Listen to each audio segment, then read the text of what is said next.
Hey guys, we are continuing A Dog's Purpose. We're on chapter 25 right now. We left off and they were looking for a little boy who had gotten lost and he was in the storm drain. Jeffrey, it's okay. We're going to get you out of there, Maya yelled at him. Heedless of the water, she knelt in the street, straining to reach the boy. The water had pressed him back away from the small opening, and he was clinging to the far wall, the terror coming off of him so strong it was blinding. Right behind Jeffrey, a black tunnel sucked in the rainwater with a loud roar. Grunting, Maya pushed in as far as she could, but she couldn't reach the boy.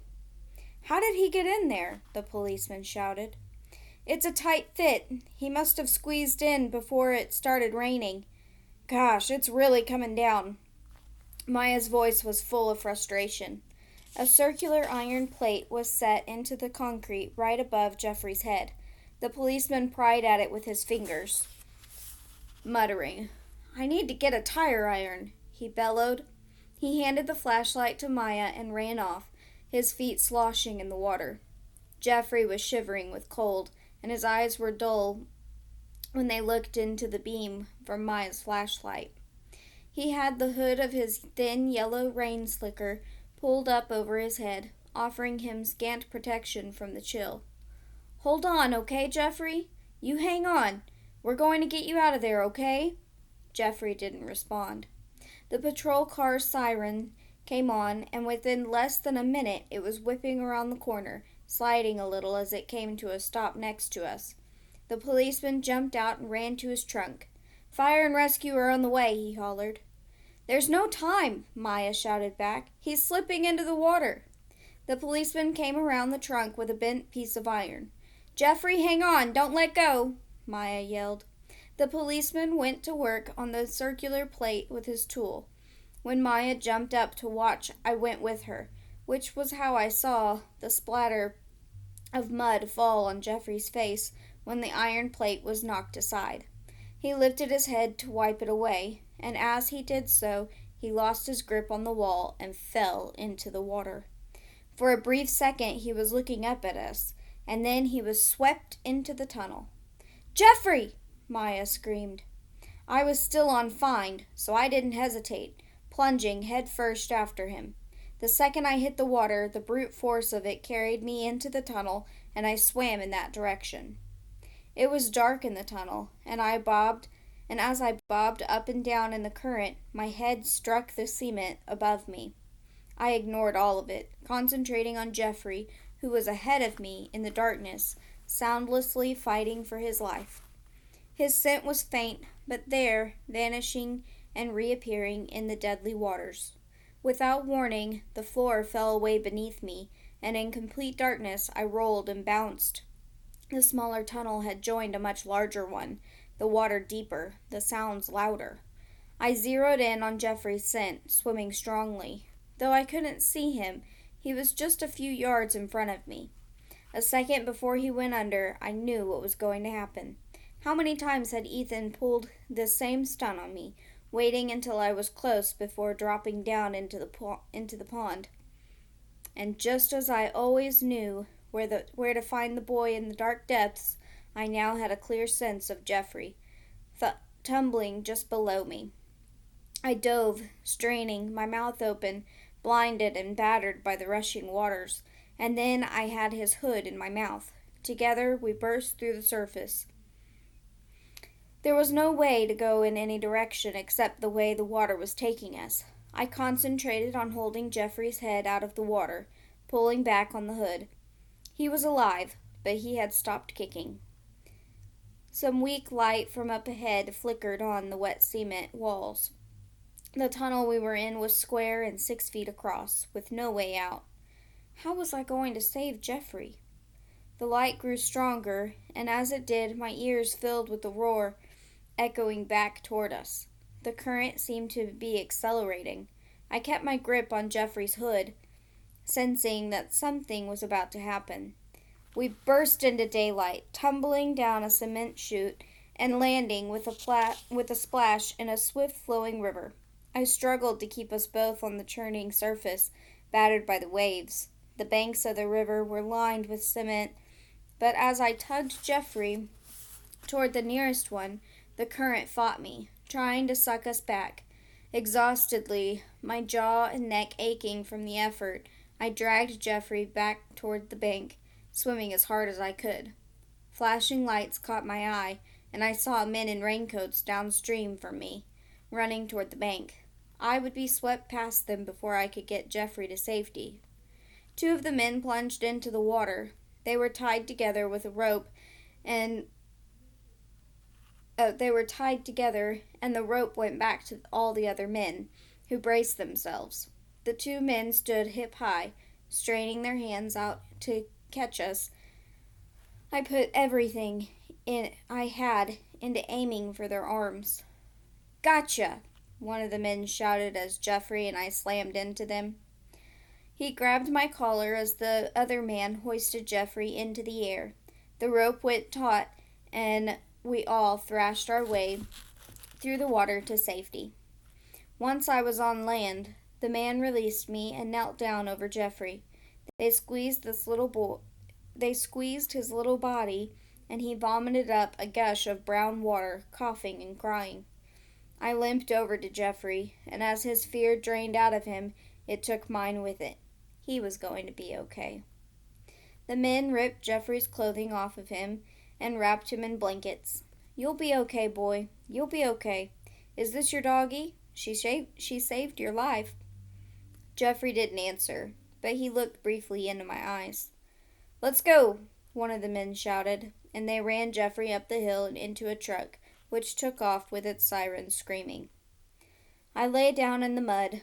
My limbs were shaking violently, and I too vomited a clean pain slicing through me. I was so weak I couldn't really even see. The cold rain pelted me, and I just lay there. A police car pulled up, cutting its sirens as it did so. I heard doors slam. "Ellie!" Maya screamed from the road. I raised my head, too tired to even wag my tail. She frantically ran down the bank, wiping at her tears. She was soaking wet, but I could feel her warmth and love as she hugged me to her chest. "You're a good dog, Ellie. You saved Jeffrey. You're such a good dog. Oh man, I thought I'd lost you, Ellie."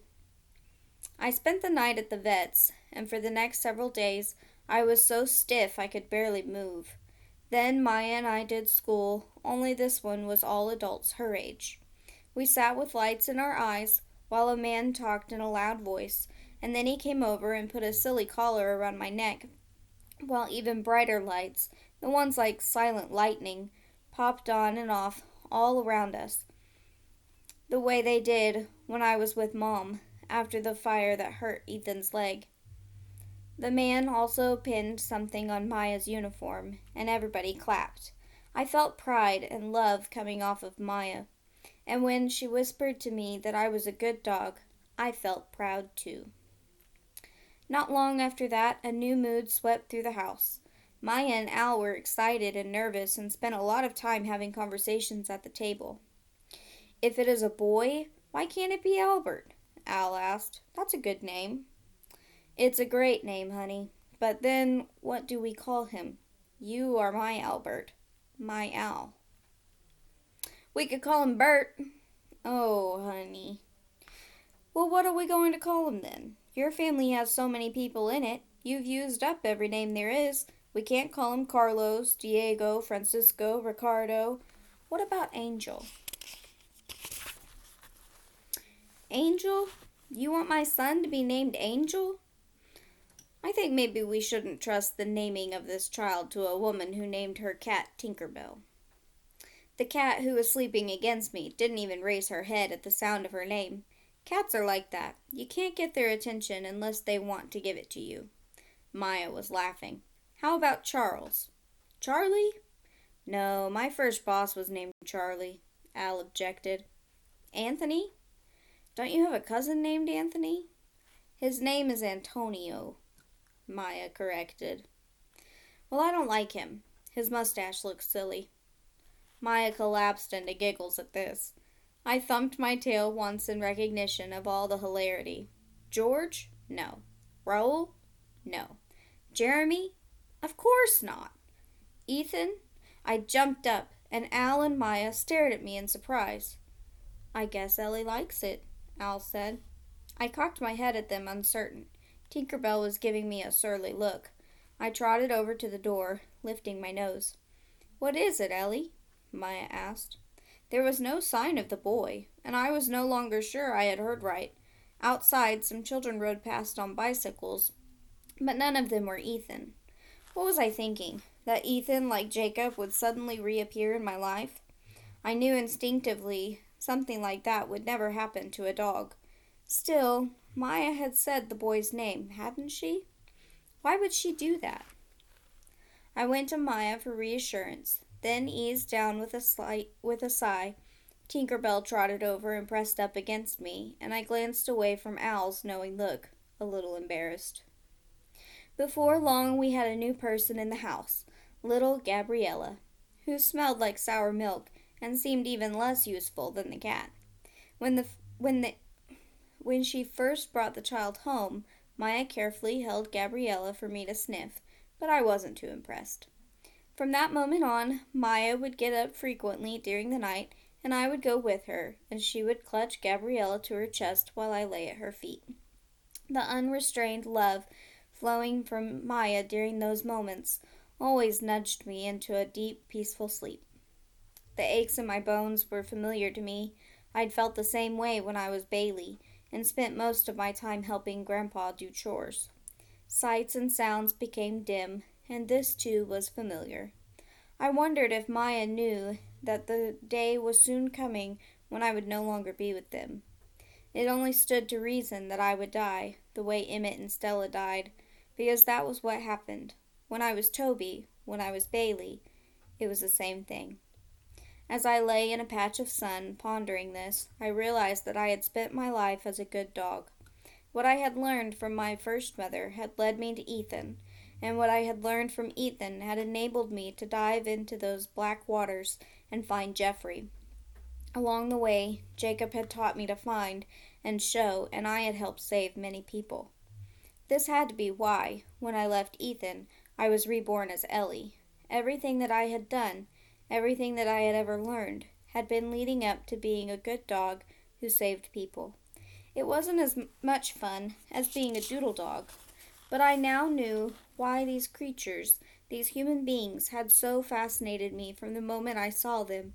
It was because my fate was inextricably linked with theirs, especially Ethan. That was the bond of a lifetime. Now that I had fulfilled my purpose, I felt sure I was at the end, that there would be no rebirth after this, and I was at peace with that. As wonderful as being a puppy could be, I wouldn't want to share it with anyone but the boy. Maya and Al had little Gabriella to distract them, making me sort of an afterthought in the family, except, of course, for Tinker Bell, who thought I was family. I wondered briefly if cats also came back after death, then dismissed the thought because as far as I had ever been able to tell, cats do not have a purpose. Embarrassingly, I had started to have trouble containing myself in time to make it outside, and was more and more frequently leaving messes in the house. Even worse, Gabriella had the same problem, so that the trash can often contained both of our bowel movements. Al took me on several front seat dog car rides to see the vet, who petted me all over while I groaned with pleasure. "You're a good dog. You're just getting old," Al said. I wagged at being a good dog. Maya was very busy with Gabriella, so more and more it was just me and Al, which was okay by me. I could feel his tender affection every time he helped me up, so we could take a car ride together. One day Al had to carry me out into the yard to do my business, and I felt the sadness in him break sharply as he came to terms with what this meant. I licked his face in reassurance and put my head in his lap when he sat on the ground to cry. When Maya came home, she brought the baby outside, and we all sat together. You've been such a good dog, Ellie, Maya said over and over. You're a hero dog. You saved lives. You saved that little boy, Jeffrey. A neighbor lady came over and picked up Gabriella. Maya bent over her child, loving her, whispering something in her ear. Bye-bye, Ellie, Gabriella said. She held out her hand, and the lady stooped so I could lick it.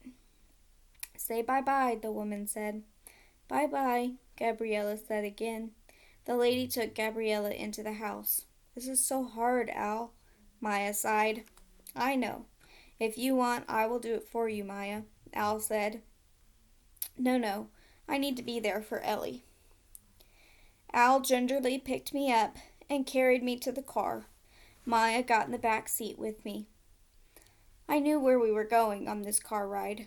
Groaning with all my aches, I collapsed on the seat, my head in Maya's lap.